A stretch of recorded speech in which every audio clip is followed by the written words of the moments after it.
record. Okay. Hi, Christy. Thank you so much for agreeing to speak with us about Beautiful Disaster and how you started and really how you grew your business into an 8-figure brand that it is today with an incredibly loyal customer base who is just so excited about everything you do and just you've built this amazing community. So we are so excited to speak with you a little bit more about Beautiful Disaster and how you have grown an incredibly successful and thriving business. So I'd love to hear just a little bit about what made you start Beautiful Disaster and kind of what it was like in the beginning. Sure. Well, thank you for having me. I appreciate it. Gosh, we are a 14-year overnight success. I have a lot of friends who have seen what we've gone through for the last 14 years. And then there's a lot of people who are just hearing about us for the first time. And they think, wow, we just came out of nowhere with this like incredible brand. And no, that is not the story. So, ever since I can remember, I just didn't feel like any brands that were available were worth me wearing. So I was born in 1978. I grew up in the 80s and 90s. And this is the era of like Guess and LA Gear and, wearing all these company logos, Nike. I mean, I could go on and on, wearing all these company logos like all over you. And it just didn't make any sense to me. So for as long as I can remember, I never wanted to wear something that didn't match who I was on the inside and only wear it on the outside because everybody else was. So I started cutting up my own t-shirts, and I would get like vintage band t-shirts and rip them up or tie them in knots. I was always customizing it so that it really fit who I was. Yeah. And I think that's kind of where I got the bug really early on. I mean, that was really early on. I think the first t-shirt I ever customized was Michael Jackson Thriller. Wow. And I think they came out in like 83. I don't even know. Don't quote me on when it came out. But I just knew that what I wore mattered and that it gave a message to anybody who saw me about who I was or what I liked or what I believed in.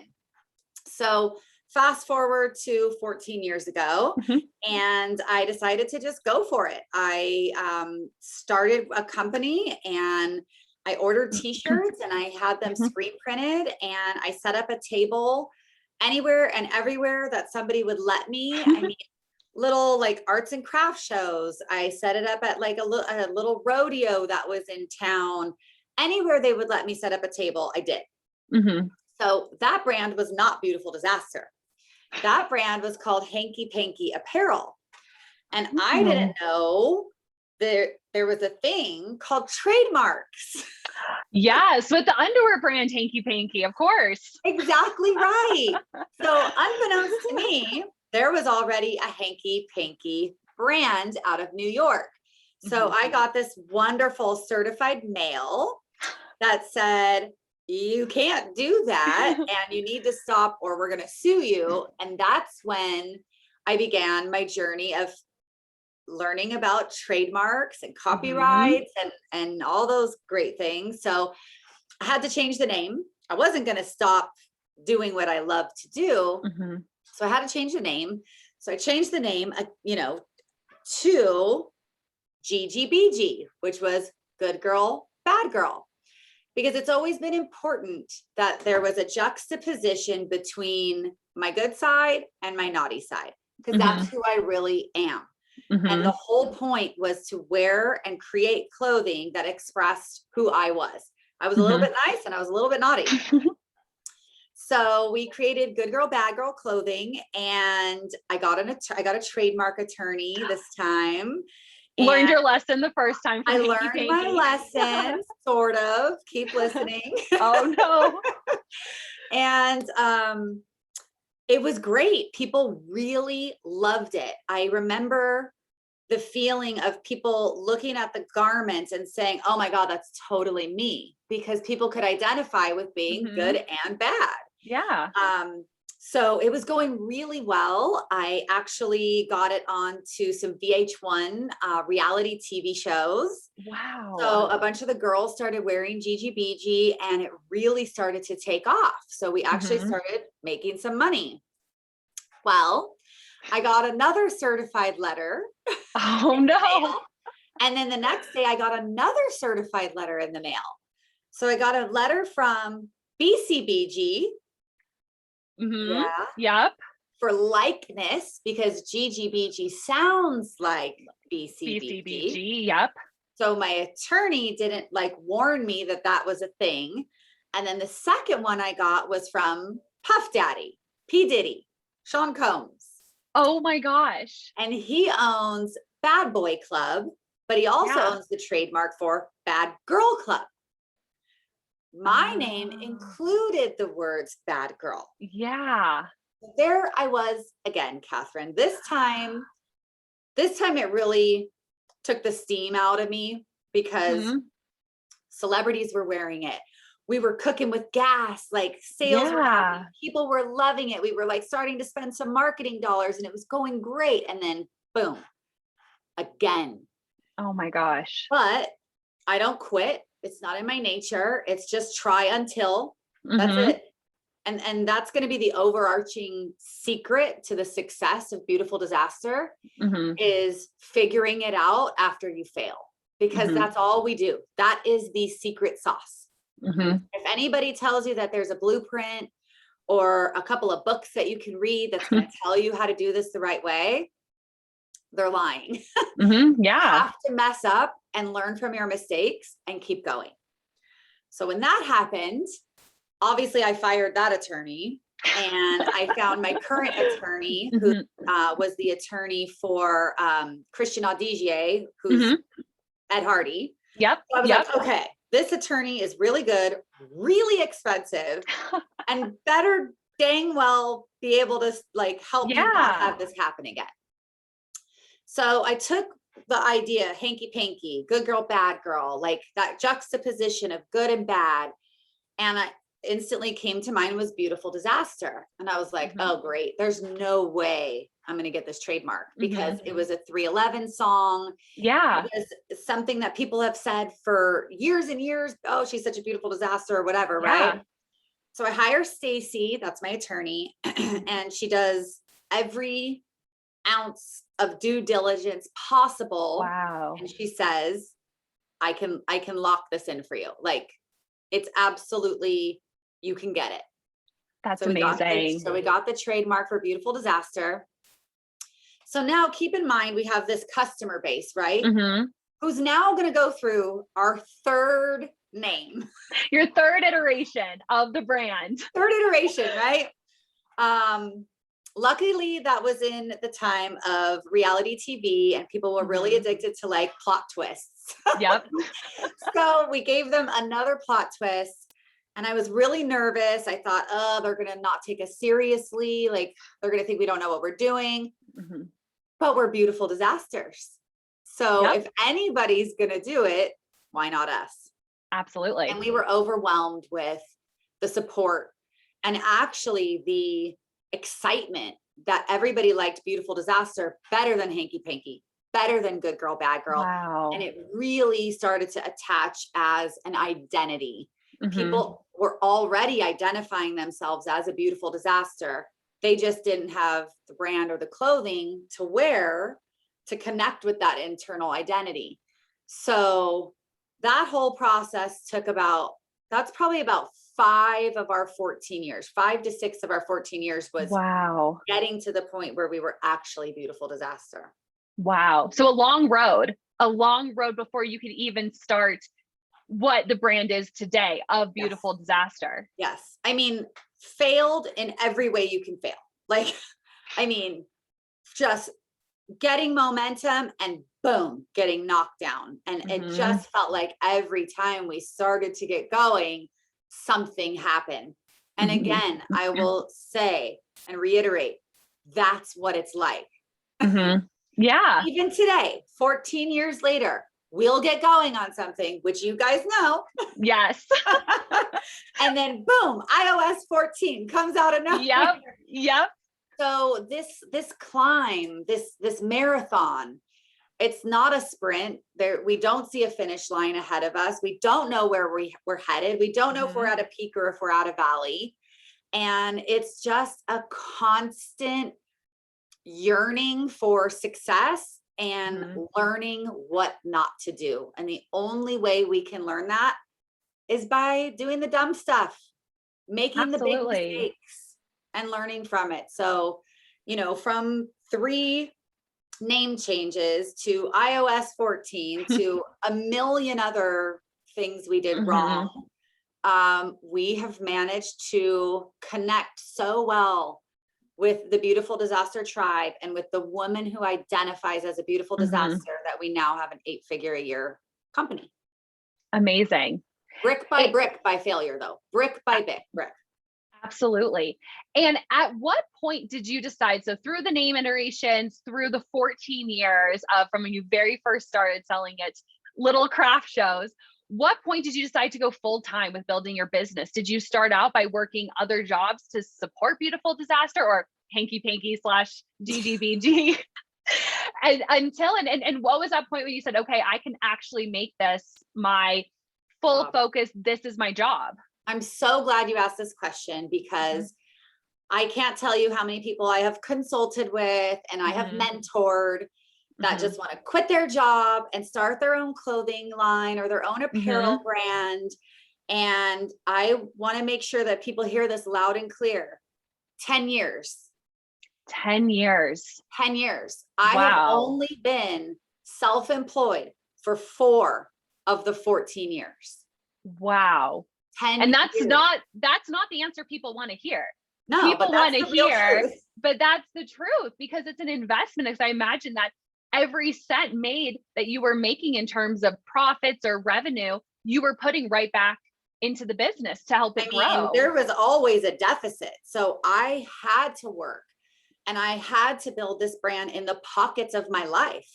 I had to build this brand at night and on weekends for 10 years. Wow. You know, and I had to take from the salary I was making to fund Beautiful Disaster because I believed in it so much. You know, I lived with roommates and I drove a crappy 1985 Jeep. I mean, it was still cute. Of course, it was still cute. It was so cute. It was red, not pink. But, you know, there was nothing extravagant about those 10 years of building a brand. Because every penny and every ounce of sweat equity I had and my husband had went into building this brand and laying the foundation. And don't forget all the failures and all the setbacks. Of course. So every time we thought we were getting a little closer to maybe, you know, me not having to have a job, something else would happen. Something else would happen. So it wasn't until 4 years ago that I was able to be completely 100% self-employed through our company and, you know, walk away from the corporate world. And even then it was scary. Even then it was scary because, and I'll be totally transparent with you. Our goal on the board for Tori and I, which at this point we were married, was for us to make $2,000 a month and then we could take a paycheck.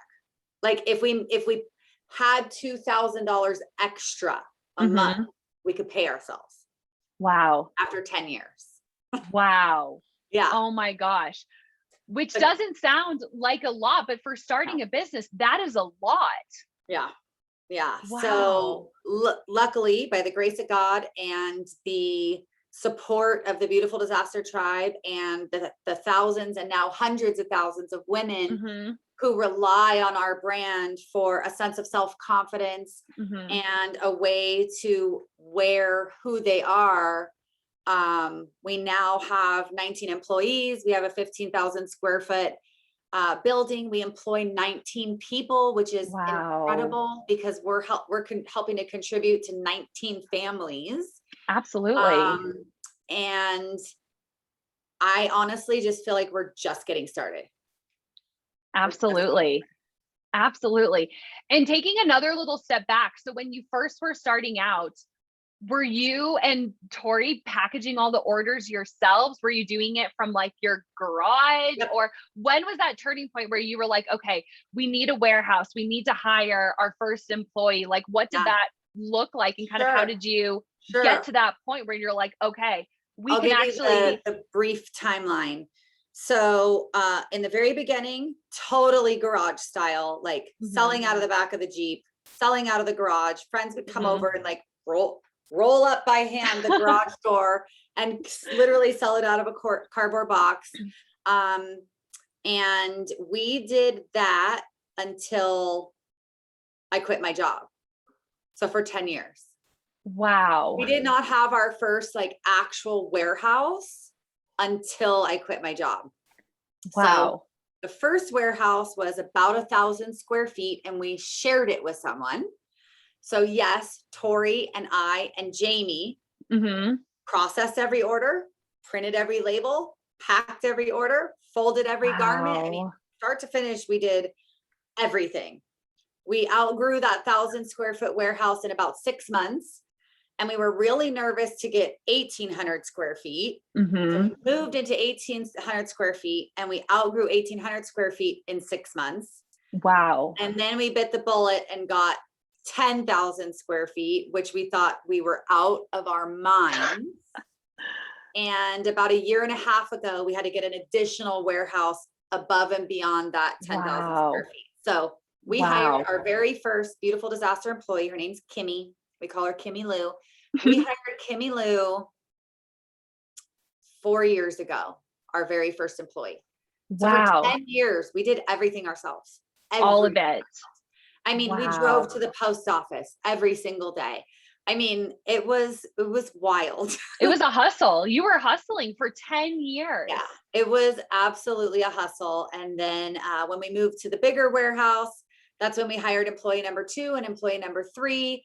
And then when we moved to the 10,000 square foot warehouse, that's when it was employee 4, 5, 6, 7, 8, 9, 10.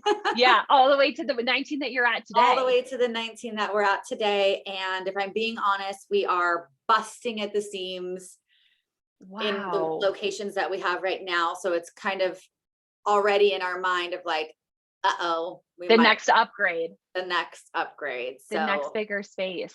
Yeah. And something that I wanted to point out again is that you mentioned that you didn't start paying yourselves and quitting your job until 10 years into the business. So did that mean it took you about 10 years until you were at a point of profitability for your business? Yes.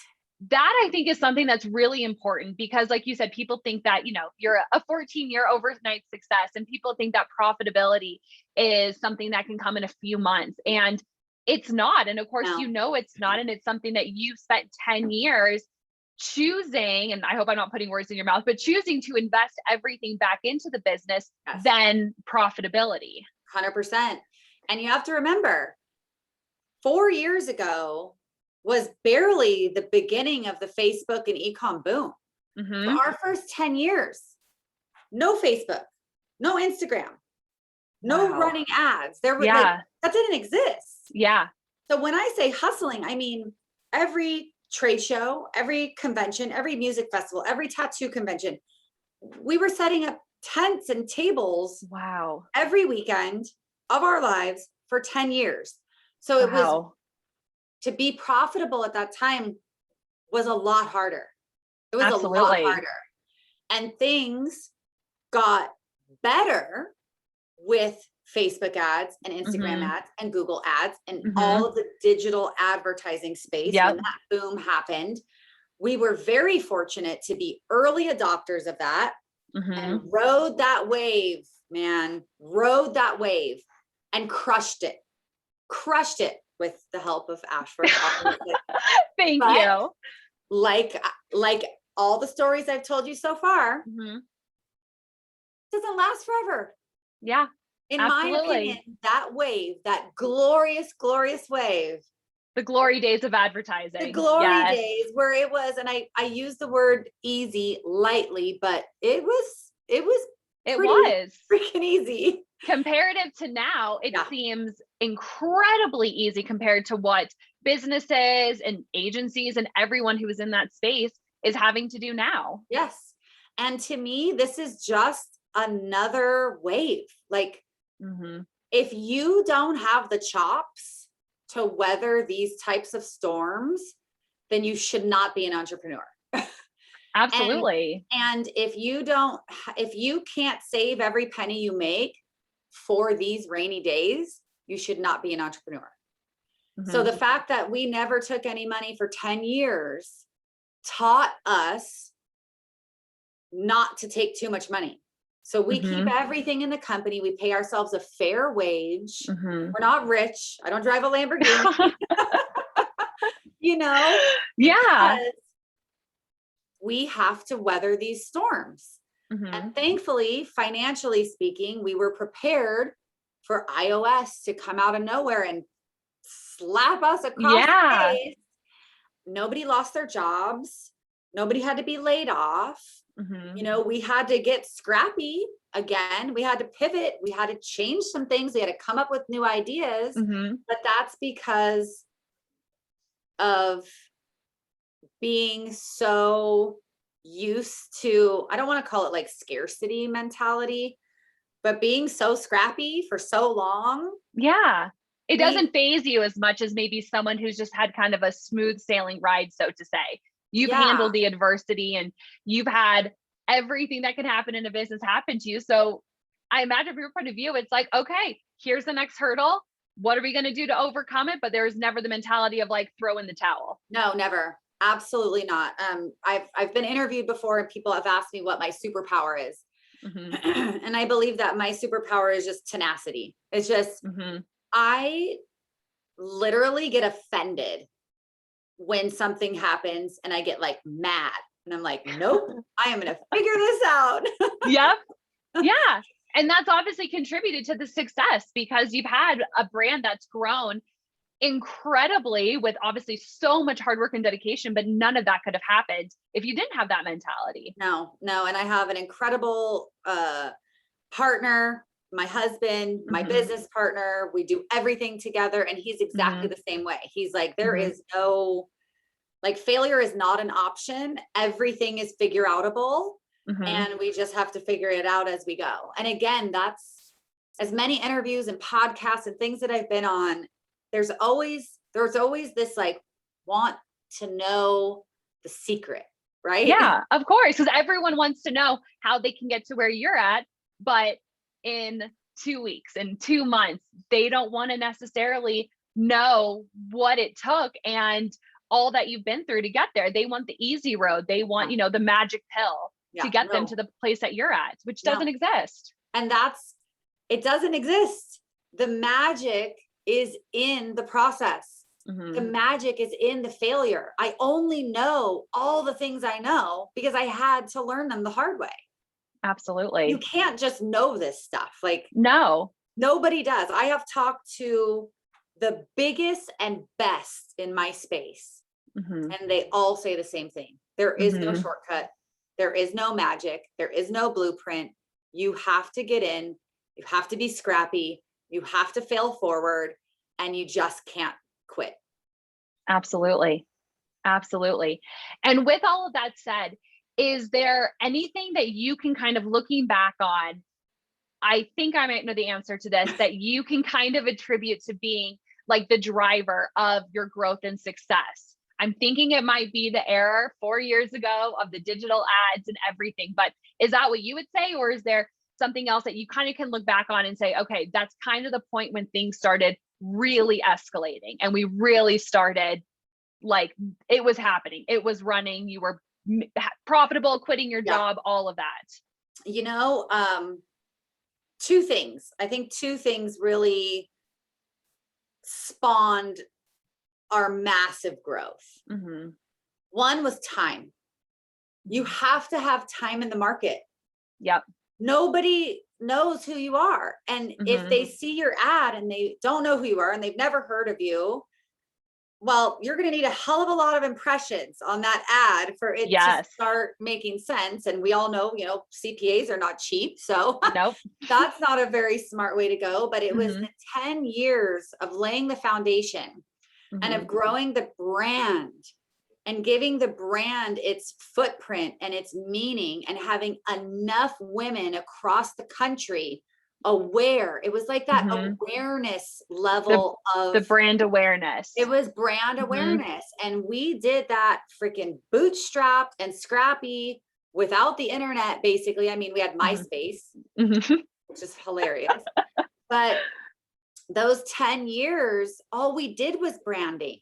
We were never thinking about digital advertising. We were only thinking about how do we make people understand who we are and what this means.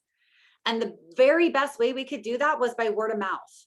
So the hundreds and hundreds and thousands of people that purchased Beautiful Disaster and continued to buy Beautiful Disaster before Facebook ads were our evangelists. Yeah. So the 10 years of just hardcore branding led up to the timing of the digital advertising boom. Yeah. So we were ready, and so was the platform, and it was this perfect marriage. So even though everything felt like a failure, if we didn't land right where we were, right when we did, it wouldn't have gone the way it did.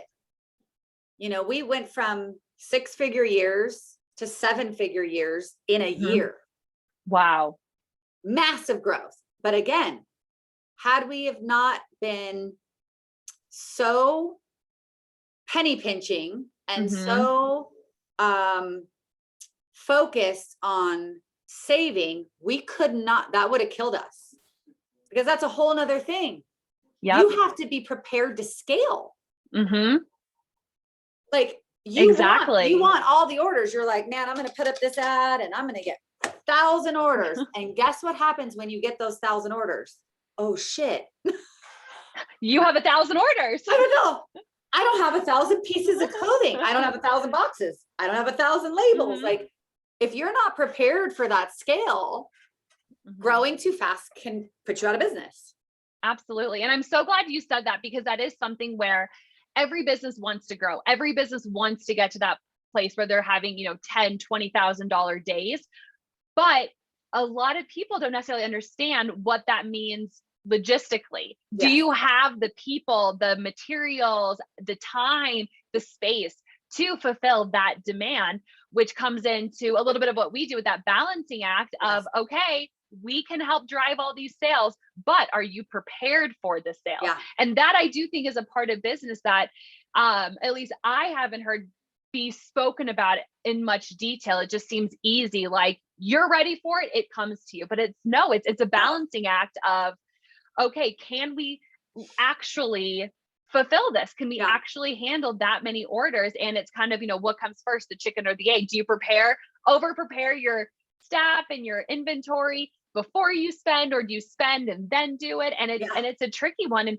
And was that a challenge that you had to face, of kind of realizing like, okay, we need to grow because the orders are coming in, or let's grow in preparation for all of this demand and orders that are coming in? We were in a secure financial position with the company that when we made the decision to start running ads and start, thinking about scaling, that we knew, okay, if this scenario plays out, we can go secure a lease, we can put out ads, we can hire people. So we were ready financially, but we didn't go get the building, go get the employees, and then start running the ads. It was kind of like, as soon as it started to ramp up, we just started pulling triggers. But we had the ability to do that because we've been so scrappy and so, routined and just afraid. Yeah. Because so many things come out of left field. It's like, you just have to always be ready for left field. So we had the ability to scale as the business started scaling, and continue to hire and continue to grow, because we grew the business smart and not fast. Absolutely. And in relation to that, so a lot of people, and especially a lot of earlier stage businesses that we speak to or we know of and talk to, an area that seems to be not necessarily overlooked, but the importance isn't heavily placed on this area is a returning customer rate. And when you look at data and just statistics about it, a lot of people say having a 30% returning customer rate is good. Now you are much higher than that. Yes. And so I'd love to just kind of hear, like, was that a conscious decision to focus on your returning customers as hard or as equally as you do getting new customers? Or is that something that you think kind of came out from, just like you said, women just so identifying with your brand that it kind of happened a little bit organically because they just had this instant connection to Beautiful Disaster and to you and what it stands for? I think a little bit of both. The way we treat our customers, I think, is unparalleled. Mm-hmm. They really are the reason that we exist. And I think because we invest so much into the relationship with our customers, saying that we're customers doesn't even do it justice. They really are our tribe. Mm-hmm. We have this tribe of women who have been through hell and back, and they share their stories with us and they open up to us. And it's like we've created this massive extended family. Mm-hmm. And I think where we really shine is with our whole hearts. We treat them that way. Mm-hmm. And because they feel so fiercely connected to the brand, to the identity of being a beautiful disaster, and to the confidence that the clothing brings them, they can't replace that. There's not another brand. I'm sure there's brands that are trying, but you can't replace feeling like you're a part of something. And so that was a big contributor, and that started to help with the organic returning customer rate. But again, being fully transparent, I welcome any new person into the Beautiful Disaster tribe. But the ones that are already here are our heroes. They're our heroes. So we are of such service to them that they're our priority.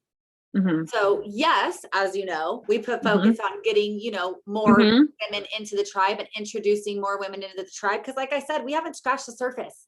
There's millions and millions of women who still don't know we exist, that don't know the sisterhood that we have in Beautiful Disaster. They're not familiar with the tribe, and they don't know that home is out there. So yes, we want to reach them, but our tribe sisters are everything. They mean everything to us. So we put a lot of emphasis in our current tribe members and our repeat returning customers. We're starting to put a little more emphasis on building that out and getting more people in. But I hope that answered your question, that part of it was organic, but part of it is also intentional.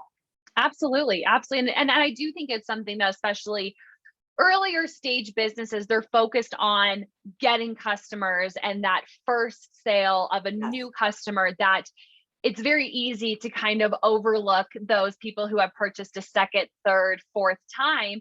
And those are, like you said, those are your heroes. Those are your evangelists. Those are the ones that are going to tell their friends and everyone they love about the product, that where it's a disservice to a business, or, to your business, if you're a business owner, to not place an equal amount, if not a higher importance and priority on those people who've proven their loyalty by coming back to you time and time again.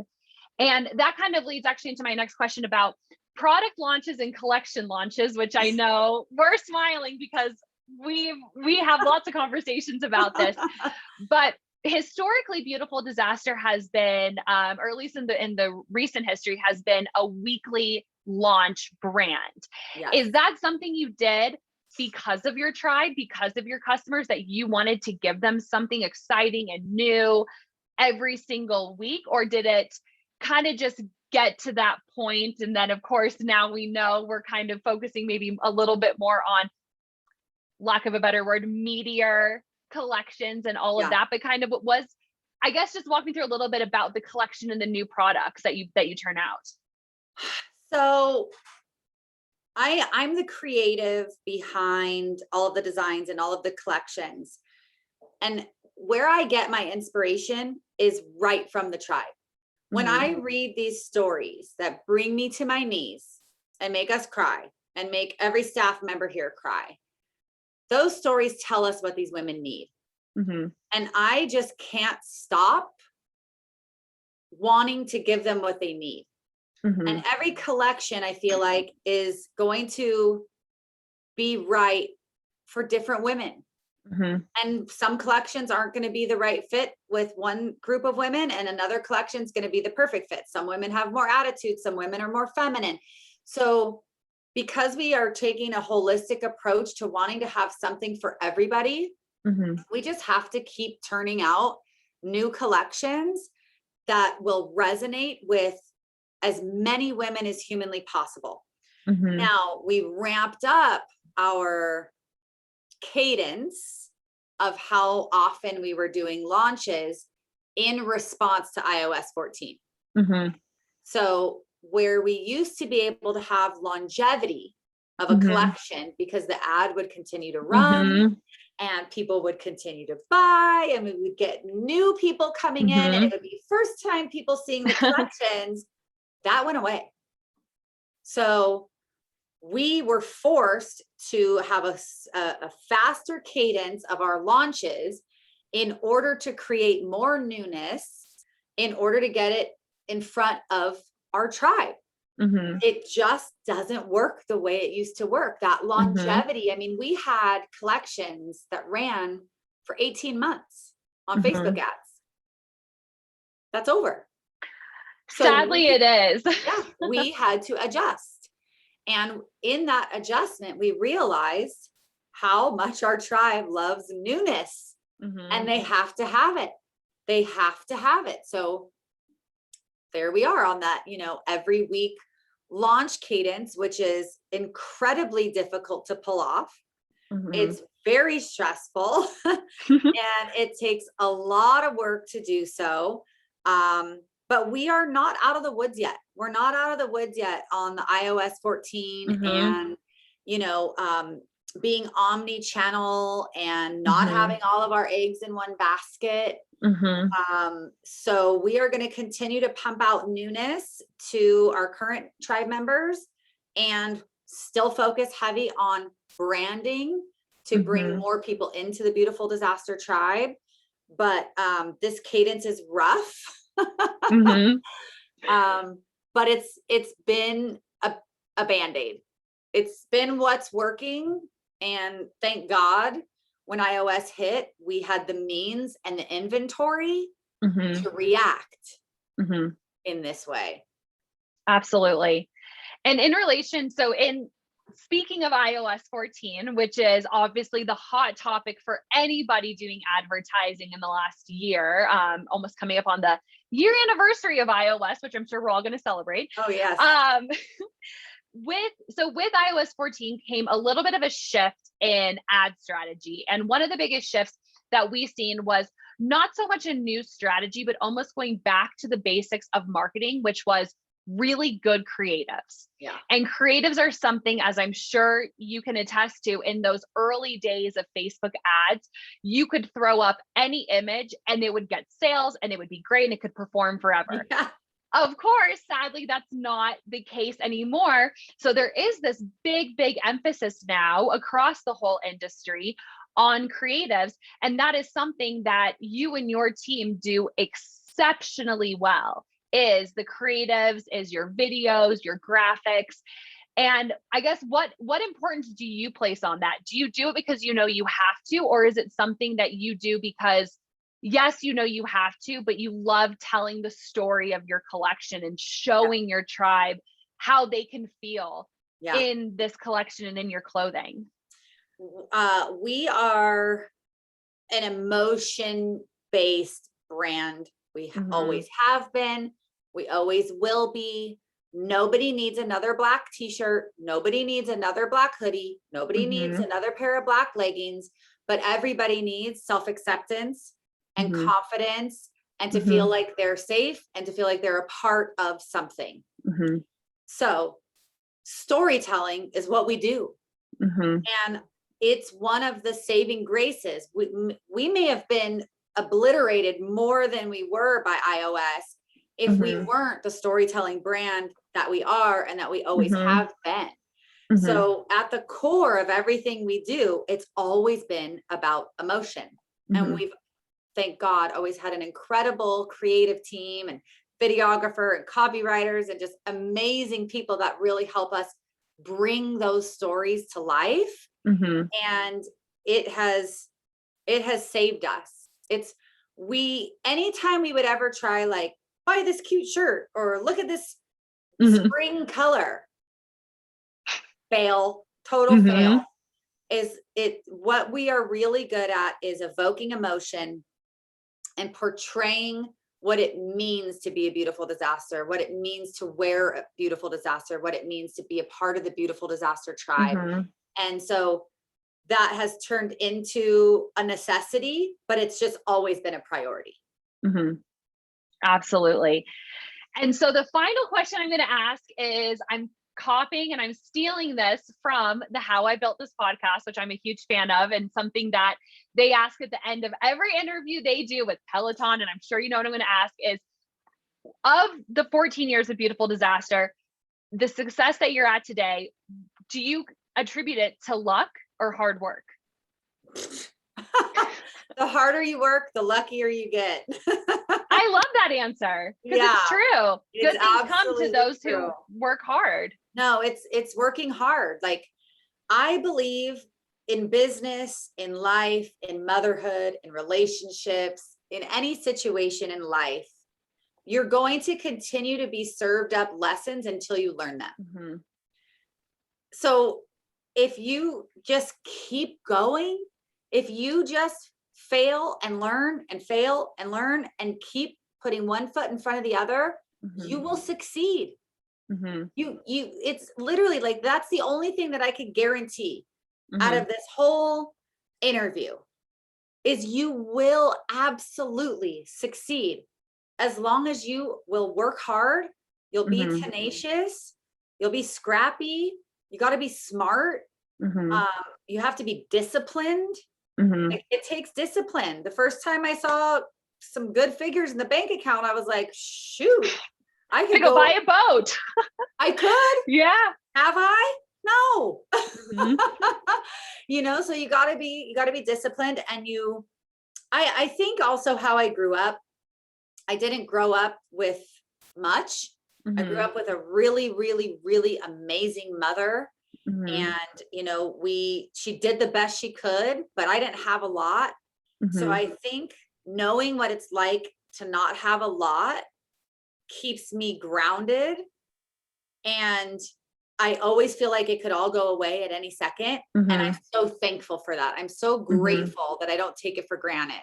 So as long as you have hard work and good work ethic, and you have a purpose and a passion big enough to keep you excited, you will succeed. But if you do not want to work hard and you think that there's an easy way, the easiest way is to failure. That's it. Absolutely. And giving up. That's super easy. Really. Absolutely. The easiest thing to do is to give up when things get tough, when the road gets a little rocky. You're right. Giving up is the easiest option, the easiest road you can take. Every decision I make every single day, if I wrote down, is this decision harder or is giving up easier? Giving up's always going to be easier. Always. Just throw in the towel. Bye. Yeah, absolutely. Absolutely. Well, Christie, thank you so much for taking the time to share your story, share Beautiful Disaster's story, and just share with other business owners and other people really what it does take to build an 8-figure and growing brand. And it's hard work and it's tenacity. It's not overnight. And it's really incredible what you have achieved so far. And obviously we are so grateful to be a part of it and to be able to help that. But I really appreciate your time. Thank you so much. No, thank you so much for having me. It's an honor and a privilege to be able to hopefully give anybody who sees this or hears this, some sort of nugget of wisdom. What will Absolutely. probably happen is they're going to be like, oh man, it's going to be a lot harder than I had hoped. 10 years. Why did she have to say that? Why wasn't it 6 months? I know. But before we end this, let me tell you that it's worth it. Mm-hmm. It's worth it. The 14 years, it's worth it. Mm-hmm. Because now it's not as scary. Now I can go on vacation. Now I can work from anywhere. I can go to my daughter's field trip and be the mom chaperone. I can be available to my family. Like, I feel free. I'm financially free. I do what I love. My brain is on fire. My heart is exploding every single day for what I do. So is it hard? Yes. Is it worth it? Totally. I love it. Thank you so much, Christie. You're welcome. Thank you, Catherine.